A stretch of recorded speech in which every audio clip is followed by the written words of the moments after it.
but there's 18 items up there. We are from time to time asked by our clients why food and beverage operations don't make money.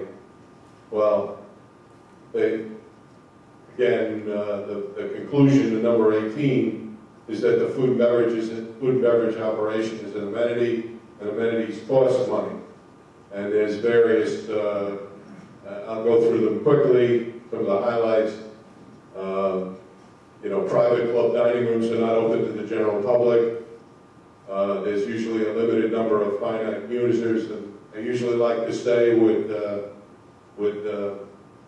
Janice and I go into business, open a restaurant for 1,400 families, probably doesn't make sense. There's no turning of tables usually.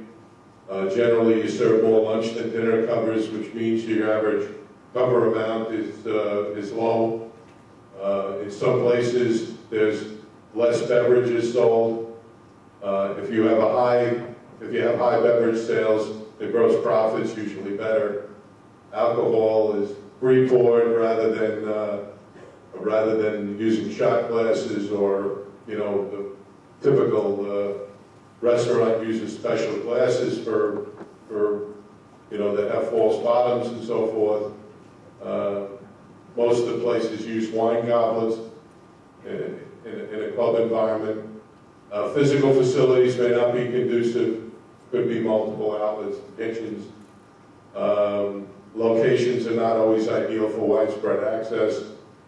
Not enough ballroom space, so there may not be any efficiency in profitability of large functions. There may be some demographic conflicts, little or no advertising, a non-cash environment. I don't think this is the case here, but because you don't have a lot of culinary positions, but many places have chefs and specialized positions. But the bottom line is that club dining operations are not sources of profit.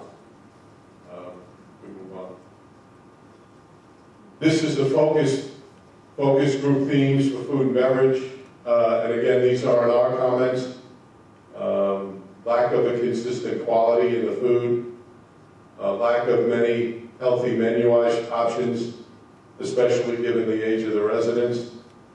Closure of the clubhouse for outside weddings. Lack of willingness to work with resident groups on function pricing. Lack of aggressive marketing, and that's basically marketing to the residents of the community. And there was also a mention or a suggestion that a food and beverage minimum might assist in higher quality in the dining experience. As we did with the overall financial information, we've provided you some exterior industry numbers. And you can see at the top, we call it a subsidy, but actually, and restaurant subsidy, meaning that's the amount of revenue from dues or assessments that was required for the restaurant to break even. Our averages are on the top, Heritage Pines are underneath. You can see that your financial results are much better by a long shot than most of the statistics that we put together. The reason for the increase in the subsidy from 2008 to 2009 in our clients was a reduction in usage of the facility. I suspect that some of the changes between 07 and 08 and 09 at Heritage Pines had to do with management and turnover. But again, from a financial standpoint, your results in food and beverage are good. Steer industry averages for food cost of sales we're at 40.9% in 2009. You were at 38.5%. Those numbers are, again, good. Lastly, F&B, food and beverage salaries and benefits as a percentage of food and beverage revenue. The industry averages were at 84.5 in 2009. You're at 61.5, which again was better than 2007 and 2008. So again, this is financial results. This isn't, the quality or you know, this doesn't measure how good your operation is from a customer standpoint, but from a financial standpoint, you're operating better than most of the parameters we see.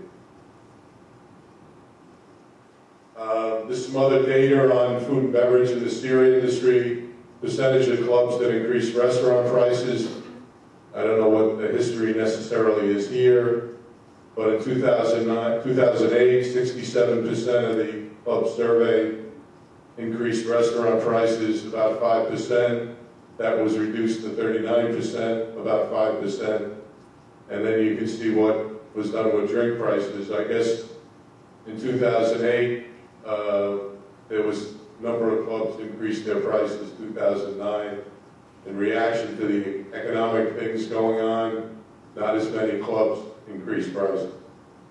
Now, restaurant minimums have gained some. They're becoming more popular here in Florida. When I came to Florida in 1980, very few clubs had minimums. What has happened because of the competition, and at that time there really was no need for minimums because there were fewer good places to dine in 1980. So most members went to their clubs to eat. Well, because of underutilization, clubs have had to institute food and beverage minimums. And you can see what they are. The average annual minimum amount, $630 and $610 in 2009. As most of you know, a minimum is simply an amount you have to spend annually in the dining room.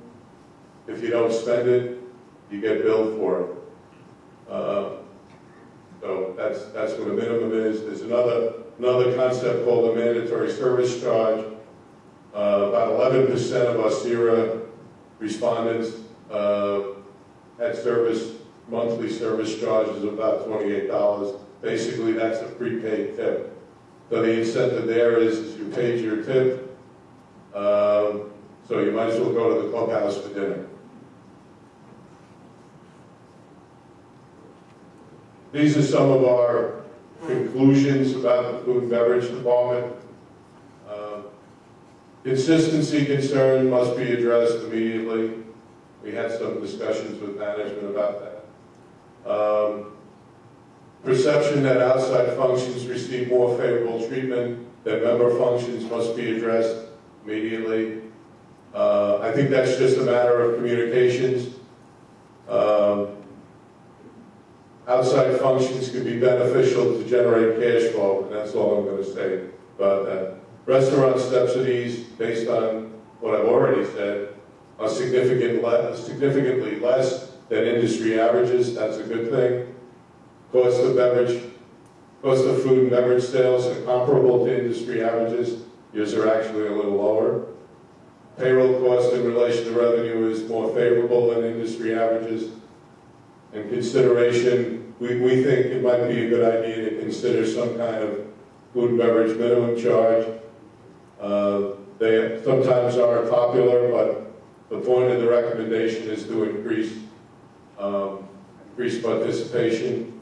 I think with the construction and the renovation of your dining facility, you're going to see a spike in activity. I think your members are probably going to bring their friends to see the new facility, hopefully. So, anyway, next, we're on to the next section. Bill? Thank you.